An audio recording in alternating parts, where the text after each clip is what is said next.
नमस्कार, मैं हूं पूजा सिंह और आप देख रहे हैं आर्यन टीवी नेशन। चलिए खबरों की शुरुआत करेंगे मध्य प्रदेश की कुछ खास बड़ी खबरों के साथ। मुख्यमंत्री ने महापर्व महाशिवरात्रि के अवसर पर उज्जैन में विक्रमोत्सव 2026 का शुभारंभ किया।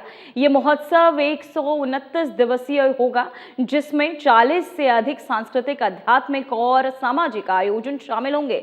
मुख्यमंत्री ने बताया कि महान सम्राट विक्रमादित्य की स्मृति को सुरक्षित रखने और उनके शौर्य, औहर्द, न्यायप्रियता तथा धर्म एवं प्रजावत्सल गुणों को समाज में पुनः स्थापित करने के उद्देश्य से अंतर्राष्ट्रीय, राष्ट्रीय और राज्य स्तरीय सम्मान प्रदान किए जाएंगे। अंतर्राष्ट्रीय सम्मान के लिए 1 करोड़ 1 लाख रुपए, राष्ट्रीय सम्मान के लिए 21 लाख रुपए तथा 3 राज्य स्तरीय सम्मान के लिए प्रत्येक को 5-5 लाख रुपए की राशि निर्धारित की गई है। इस अवसर पर प्रसिद्ध संगीतकारों और कलाकारों की उपस्थिति रही, जिन्होंने कार्यक्रम को और भी भव्य बनाया। मुख्यमंत्री ने लोगों से इस महोत्सव में भाग लेकर सम्राट विक्रमादित्य की शिक्षाओं को, योगदान को याद करने का आग्रह भी किया। माननीय सतीश मालवीय जी, आपके क्षेत्र में एक नहीं 3-3 मुद्दों उज्जैन के पास का लगा हुआ सारा क्षेत्र माननीय विधायक जी आपके ही क्षेत्र में है। ये हमारे पूरे प्रदेश के अंदर समान रूप से, खासकर हमारी सरकार बनने के बाद एक एक करके हर क्षेत्र में प्रदेश के अंदर, चाहे रीवा, सागर, नर्मदापुरम, जबलपुर, ग्वालियर, ऐसे ऐसे स्थान पर, सिंगरौली, शहडोल, हर स्थान पर व्यापार व्यवसाय की संभावनाओं को लेकर के हमारी सरकार समान रूप से काम कर रही। तो ये वो दौर याद दिलाते हैं जब भगवान राम का काल राम राज्य वाला होगा, या 2000 साल पहले सम्राट विक्रमादित्य का वो काल याद आता है, जहां उनके अपने गुणों के अनुसार इस देश के अंदर, और देश तो क्या दुनिया में, सम्राट विक्रमादित्य का काल भगवान राम के राम राज्य काल की याद दिलाता है। तत्समय में उज्जैनी की कीर्ति, वैभव, आनंद हर क्षेत्र में छाया हुआ था। परमात्मा की कृपा से धीरता, गंभीरता, वीरता, व्यापार, बुद्धिमत्ता, तमाम प्रकार के नवरत्नों का पूरा अपना सभासद का मंडल विक्रमादित्य महाराज के दरबार की शोभा बढ़ाते थे। महाकवि कालिदास, कवि घटकर, वरामीर, शंकु, अमर सिंह, छपड़क, ऐसे नवरत्नों से भरा हुआ उनका दरबार, जो हर किसी शासक के जीवन में एक सपना होता है कि काश मेरे साथ ये लोग जुटे। विक्रमादित्य के शासन काल में शकों को परास्त करते हुए विक्रमादित्य महाराज ने पूरे देश के साथ वर्तमान का भारत की सीमाओं से आगे जाकर के अरब तक का, और तुर्कमेनिस्तान से लगा करके और आगे का पूरा यूरोप तक का हिस्सा सनातन संस्कृति की धारा के आधार पर सांस्कृतिक भारत का वो पुनरुत्थान का बड़ा अभियान चलाया, और विक्रम संवत के माध्यम से सुशासन की नई मिसाल कायम की। हमें गर्व है विक्रमादित्य के उस शासन काल को, विक्रम संवत को मनाने के लिए लगभग 21 साल पहले 2005 से जो ये कारवा अवंतिका नगरी से दोबारा बढ़ा, मुझे इस बात की प्रसन्नता है आप सबकी मौजूदगी में अभी तक का सबसे बड़ा विक्रमादित्य का विक्रमोत्सव मेला यहां से प्रारंभ हो रहा। जोरदार अभिनंदन करें अपने गौरवशाली अतीत के साथ, वर्तमान के संकल्प को लेकर भी। और केवल उज्जैनी नहीं, उज्जैनी के साथ साथ जहां जहां देवालय है, जहां जहां महादेव और हमारे सांस्कृतिक आस्था के केंद्र हैं, प्रत्येक स्थान पर विक्रमादित्य का विक्रमोत्सव हमारी सरकार के माध्यम से प्रारंभ हुआ। और विक्रमादित्य के विक्रमोत्सव में केवल पूजा पाठ नहीं, जिनको पूजा पाठ करना है, अपने आराध्य की जय जयकार करना है, वो उस अपनी भक्ति के मार्ग पे चले। जिनको व्यापार व्यवसाय करना है, वो व्यापार व्यवसाय के माध्यम से आगे बढ़े। हर एक व्यक्ति के मन में जिसको आगे बढ़ने का संकल्प हो, प्रत्येक क्षेत्र में आगे बढ़ने के लिए हमारी सरकार ने ये पूरा संयोजन किया है।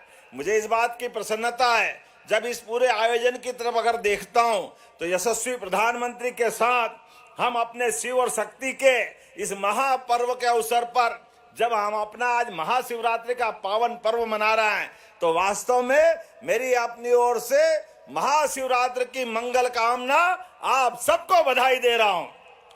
एक निवेदन के साथ, ये त्योहार चाहे होली हो, दिवाली हो, शिवरात्रि हो, नवरात्रि हो, जन्माष्टमी हो, रामनवमी हो, ये सारी तिथियां काल गणना की नगरी अवंतिका उज्जैन से ये नाभि केंद्र भी है और बाबा महाकाल की नगरी अर्थात काल की नगरी, समय की नगरी।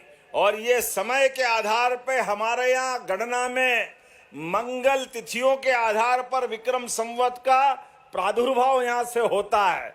जाने अनजाने हमारे मुंह से वर्तमान की भाषा से मंगल तिथियों पर भी शुभकामना निकल जाती है। मैं आपसे निवेदन करना चाहूंगा, शुभकामना जरूर देना चाहिए, लेकिन ये तो मंगल तिथियां हैं, ये अंग्रेजी तिथि से नहीं बनती है। इसलिए हमारी सरकार के माध्यम से साइंस टेक्नोलॉजी विभाग को जोड़ करके हमने नई ऑब्जर्वेटरी भी यहाँ प्रारंभ की।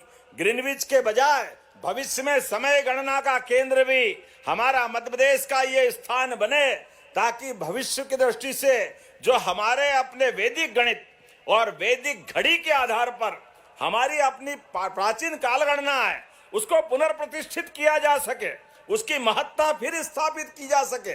हमारे लिए सौभाग्य की बात है, जब वैदिक घड़ी की बात करते हैं तो हमारे पास सूर्योदय से सूर्यास्त तक 15 मुहूर्त होते हैं और सूर्यास्त से सुबह सूर्योदय तक फिर 15 मुहूर्त होते हैं। एक मुहूर्त मोटे तौर पर 48 मिनट का होता है। ऐसे में शुभ मुहूर्तों के आधार पर, ग्रह नक्षत्रों के आधार पर ये तिथियों का प्रादुर्भाव होता है और तिथियों के आधार पर हमारे सारे मंगल त्योहार बनते हैं और उन मंगल त्योहारों के आनंद में हमारे ग्रह नक्षत्र के साथ परिस्थितियों के आधार पर प्रकृति का प्रसाद मिलता है। इसलिए आज जब महाशिवरात्रि का आनंद है तो अपने सारे त्योहारों पर आपसे निवेदन करता हूं, आप मंगल कामना जरूर देना प्रारंभ करें। मेरी अपनी ओर से महाशिवरात्रि के पावन पर्व की आपको बहुत बहुत मंगल कामना, बहुत बहुत बधाई देता हूं।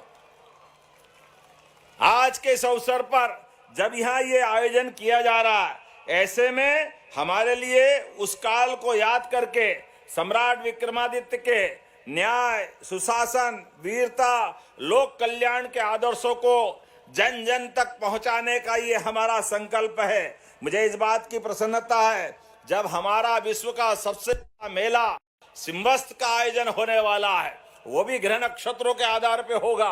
मुझे इस बात की प्रसन्नता है, हमारी सरकार विश्व के सबसे बड़े मेले के लिए वो सब कुछ करने के लिए तैयार है। यशस्वी प्रधानमंत्री के आशीर्वाद से आने वाले सिंहस्थ 2028 में जब ये मेला होगा, ये उज्जैन का नहीं, ये प्रदेश का नहीं, ये देश का भी नहीं, ये दुनिया के अंदर भारत की सनातन संस्कृति की धारा के आधार पर वो सारे लोग उसके आयोजन के साक्षी बनेंगे। मां छिपरा के आशीर्वाद से उनके अपने आंचल में उनका स्नेह लेपन करने के लिए वो आने वाले हैं। ऐसे में हमारी सरकार विकास के सभी पैमानों पर जो जो हो सकता है वो सारे संसाधन जुटाने के लिए आगे बढ़ रही है। हमारे सभी सड़कों को जो उज्जैन और उसके आसपास की कनेक्टिविटी जोड़ती है, सबको 4 लेन से जोड़ते हुए, कई को 4 लेन से, कहीं 6 लेन से, घाट तो कमाल हो गया। आज तक आजादी के बाद किसी भी नगर में 30-30 किलोमीटर के घाट बनना वाकई आश्चर्य, जोरदार अभिनंदन करें। ये हमारे अपने उस संकल्प की पूर्ति है। स्नान के लिए पर्याप्त व्यवस्था, 24 घंटे के अंदर 5 करोड़ लोग एक साथ स्नान करने का आनंद बाबा महाकाल की नगरी में अगर एक साथ लेंगे, इससे बड़ी सौभाग्य की बात क्या होगी। बोलने के लिए तो मैं बहुत देर तक बोल सकता हूं, लेकिन आज तो अपने पास थोड़ा विलंब से आते हुए भी आनंद के साथ आपसे बात कर रहा हूं। लेकिन मुझे इस बात की प्रसन्नता है, विक्रमोत्सव के दरमियान हमने जो पुरस्कार की श्रृंखला प्रारंभ की है, वो पुरस्कार की श्रृंखला में भी अभी तक का पूरे देश के अंदर जितने पुरस्कार मिल रहे हैं, उन पुरस्कार में से विक्रमादित्य का पुरस्कार अंतरराष्ट्रीय स्तर का करने की घोषणा करते हैं। अंतरराष्ट्रीय स्तर का पुरस्कार अपने यहां से प्रारंभ हो रहा है। विक्रमादित्य की बात कर रहे हैं तो विक्रमादित्य का वो काल याद करें। ये हमारे और आपके बोलने से नहीं, चीन का यात्री जब आज से कई सौ साल पहले उज्जैनी आया, अपने देश में आया, वैनसांग, उसने वहां चीन में जाकर लिखा है कि एक ऐसा शासक भारत में हुआ जिसके शासन काल को अद्भुत माना गया है। और केवल वो नहीं, ऐसे और अल-बरूनी अरब का साहित्यकार, वो आकर भी विक्रमादित्य की गौरव गाथा गाता है। ऐसे में जब उस विक्रमादित्य की हम बात करते हैं तो मुझे प्रसन्नता है। भारत का सबसे बड़ा पुरस्कार 1,01,00,000 का अंतर्राष्ट्रीय पुरस्कार अवंतिका की नगरी से विक्रमादित्य महाराज के नाम पे प्रारंभ कर रहे हैं। ये हमारे लिए सौभाग्य की बात है। अंतर्राष्ट्रीय स्तर का पुरस्कार, जब 1,01,00,000 की बात कर रहे हैं, इतना बड़ा पुरस्कार पूरे देश के अंदर कोई प्रदेश की राजधानी या जगह से नहीं निकलता। जोरदार अभिनंदन करें, ये हमारी उस गौरवशाली अतीत का संकल्प है। और हर साल अलग अलग कलाकारों को जो पुरस्कार दिए जाएंगे उनकी श्रेणी भी अलग है।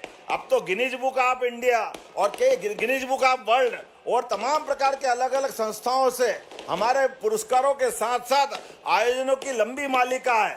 मुझे प्रसन्नता है 2024 में एशिया का बिगेस्ट रिलीजियस फेस्टिवल अवार्ड हमारे विक्रमोत्सव को मिला। ये 2024 में मिला था।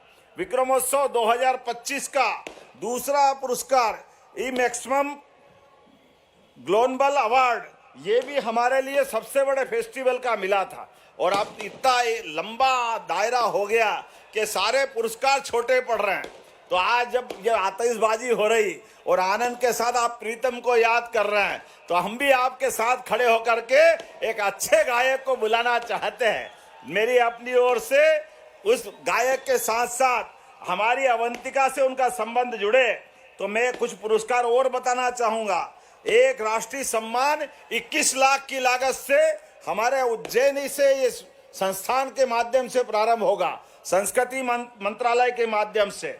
और 5-5 लाख के 3 पुरस्कार राज्य स्तरीय भी इसी संस्था के माध्यम से, संस्कृति मंत्रालय के माध्यम से ये भी देना प्रारंभ कर रहे हैं। जब मैं आपसे इनके पुरस्कारों की बात कर रहा हूं तो हमारे यहाँ वर्तमान के समय में, आज के दौर में, खास करके विक्रमादित्य के विक्रम उत्सव के दरमियान हमारी जब गुड़ी पड़वा का पर्व होगा तब तक तो बहुत सारे प्रकार के आयोजनों के इतने सारे श्रृंखला बनी है कि जिसको जो चाहिए वो मिलने वाला है। यहाँ पॉलिटेक्निक से लगा करके माँ छिपरा की गोद में वो जब विक्रमोत्सव होगा वो अभी तक के सारे रिकॉर्ड तोड़ेगा। इसी आशा के साथ मेरी अपनी ओर से एक बार फिर आप सबका वंदन, अभिनंदन। बोलिए मेरे साथ महाकाल महाराज की। तो वहीं मध्य प्रदेश के मुख्यमंत्री मोहन यादव ने खंडवा जिले के दौरे पर थे। इस बीच सीएम अपना कार्यक्रम समाप्त कर हेलीकॉप्टर में सवार होकर वापस जाने लगे, तभी उनका हेलीकॉप्टर टेक ऑफ के दौरान हवा में लड़खड़ाने लगा। हेलीकॉप्टर ने उल्टी उड़ान शुरू कर दी। ऐसा होता देख आपको बता दें मौजूद लोगों की सांसें कुछ देर के लिए थम गई। वहीं इस बीच पायलट ने स्थिति को संभाल लिया। कुछ देर हवा में रहने के बाद हेलीकॉप्टर सुरक्षित हवा में उड़ने लगा।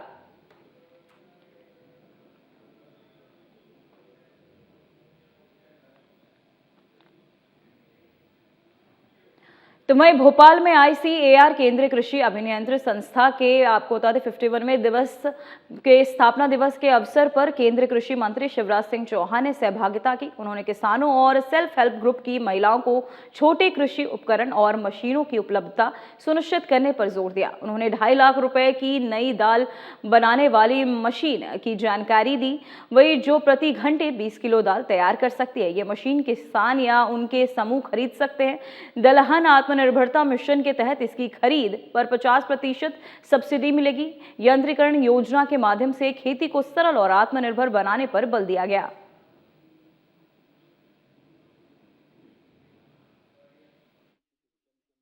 मेरी बहनों, मैं तुमसे कह रहा हूं, भाइयों से भी कह रहा हूं, सेल्फ हेल्प ग्रुप भी, अभी छोटी छोटी मशीनें अपने पास आना चाहिए। केवल बोनी की नहीं, प्रोसेसिंग करने की भी।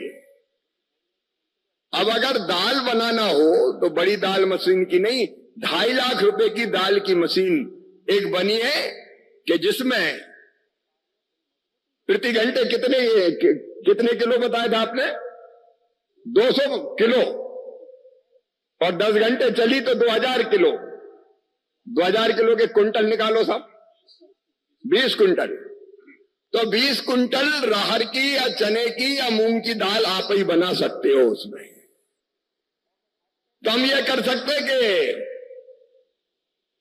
किसान या किसान का ग्रुप या सेल्फ हेल्प ग्रुप ही खरीद ले मशीन।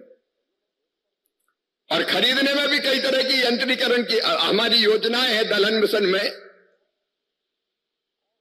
जिसमें सब्सिडी भी 50% मिलेगी। तो खुद ही मशीन लगाएं और जहां दाल पैदा हो रही हो वहां दाल बनाएं और ब्रांडिंग करके शुद्ध दाल बेचने का काम करें। मैं बहुत विस्तार में नहीं जा रहा, लेकिन मशीन ने इंसान की जिंदगी बदली है। लेकिन सावधान रहने की जरूरत है, इस चक्कर में इंसानी मशीन नहीं बन जाए। उतनी सावधानी भी है। और अब प्राकृतिक खेती वगैरह का प्रयास करके गौ माता को भी जिंदगी देनी। बेचारे बैल परेशान हैं, कोई काम नहीं बचने दिया उनके लिए।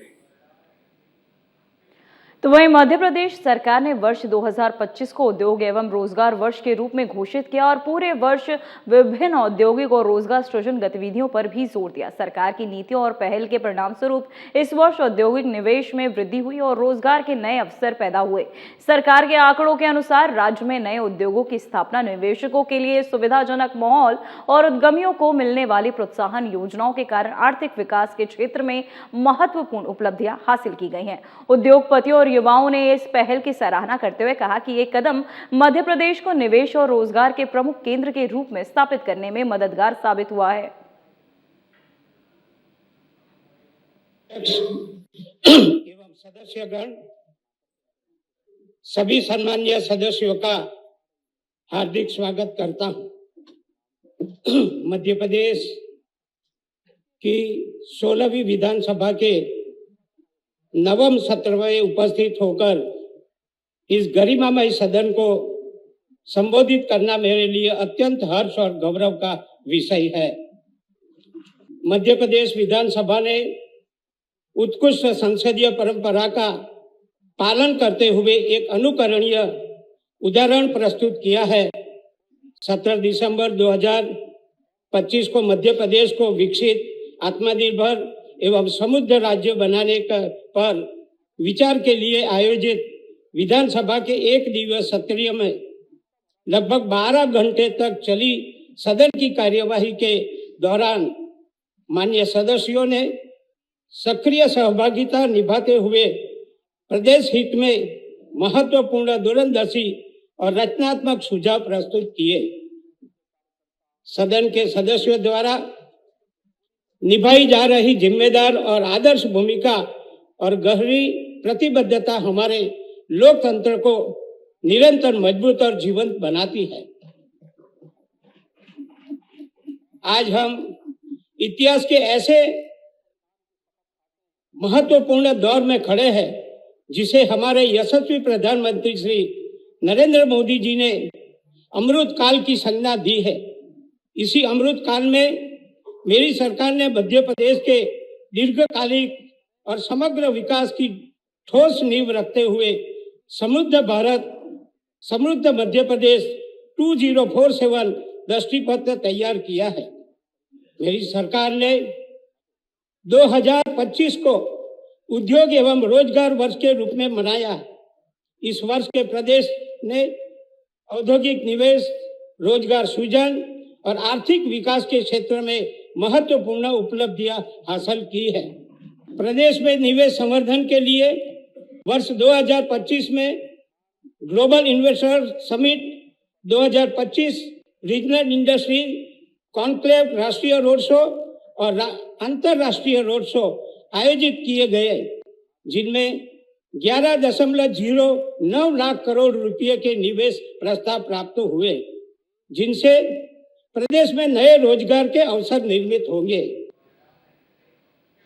तो वहीं शहर के प्रसिद्ध खजराना गणेश मंदिर में एक गैंगस्टर द्वारा गर्भगृह में प्रवेश कर रील बनाने का वीडियो वायरल होने के बाद हड़कंप मच गया। वहीं स्थानीय प्रशासन और मंदिर प्रबंधन ने इस घटना को गंभीरता से लिया और मंदिर में श्रद्धालुओं और स्थानीय लोगों ने इस घटना की कड़ी निंदा भी की है। प्रशासन ने तुरंत जांच शुरू कर दी और बताया कि किसी भी अनुचित गतिविधि को बर्दाश्त नहीं किया जाएगा। पुलिस ने कहा कि वायरल वीडियो के आधार पर आरोपी की पहचान कर कार्यवाही की जाएगी। वहीं मंदिर प्रबंधन ने श्रद्धालुओं से अपील की कि वे किसी भी प्रकार की अशांति न फैलाएं और भगवान गणेश की पूजा अर्चना में शामिल होकर शांति बनाए रखें। घटना ने स्थानीय लोगों में चिंता और रोष दोनों ही पैदा कर दिया है।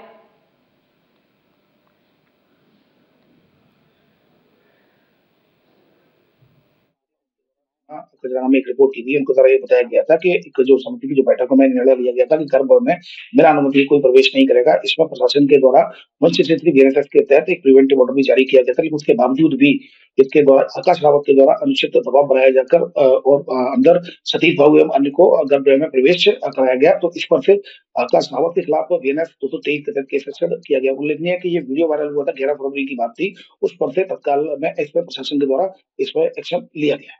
कौन है ये सर और देखिए अभी फिलहाल सब जो कि खजराना में आकाश रावत के खिलाफ रिपोर्ट हुई है, जिसमें सतीश बाबू के बारे में चूंकि इसका पुराना क्रिमिनल रिकॉर्ड है तो उसमें भी जांच की। तो वहीं नीमच जिले के ग्रामीण क्षेत्रों में खेतों में विशेष धार्मिक आयोजन किया गया, वहीं जिससे किसानों और स्थानीय श्रद्धालुओं में मां कालिका की भव्य पूजा अर्चना की। यह आयोजन स्थानीय संस्कृति और धार्मिक आस्था का जीवंत उदाहरण रहा। खेतों में आयोजित पूजा समारोह में किसानों ने माता की उपासना करते हुए वर्ष भर की फसल की सफलता, आर्थिक समृद्धि और अपने परिवारों की खुशहाली की कामना की। पूजा के दौरान ग्रामीणों ने मंदिरों और घरों से लाए गए देवी मूर्ति, फूलों और नारियल और अन्य पूजनीय सामग्रियों का प्रयोग किया। वहीं मंत्रोच्चारण और भजन कीर्तन के बीच पूजा का माहौल अत्यंत श्रद्धा और भक्ति से परिपूर्ण रहा। कई स्थानों पर ग्रामीणों ने मिट्टी और धान के ताजे उत्पादों का भोग माता को अर्पित किया, जिससे क्षेत्र में उत्सव का वातावरण बना रहा।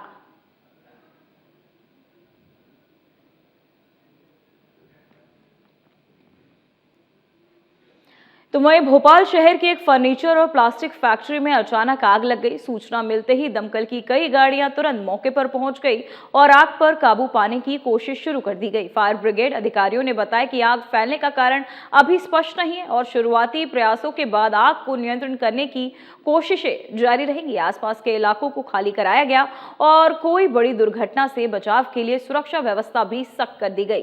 स्थानीय लोगों ने आग की लपटें देखकर पुलिस और दमकल को तुरंत सूचित किया। प्रशासन का कहना है कि आग बुझने तक फैक्ट्री के आसपास जाने की अनुमति नहीं दी जाएगी।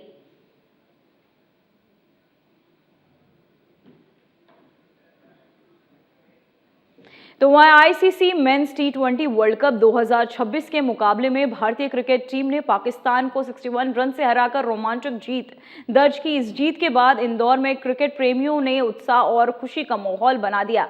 वहीं शहर के प्रमुख चौकों और कॉलोनियों में लोग बाहर निकलकर पटाखे फोड़ रहे हैं, मिठाइयां बांट रहे हैं और तिरंगा लहराकर अपनी खुशी व्यक्त कर रहे हैं। युवाओं से लेकर बुजुर्गों तक सभी में भारत की जीत का उत्साह देखने को मिल रहा है। एक क्रिकेट प्रेमी ने कहा, भारत पाकिस्तान मुकाबला हमेशा रोमांचक होता है। इस जीत में देशवासियों के चेहरे पर मुस्कान ला दी है। इंदौर में ये जश्न देर रात तक जारी रहने की संभावना है, जहां लोग अपने अपने तरीके से इस ऐतिहासिक जीत का आनंद ले रहे हैं।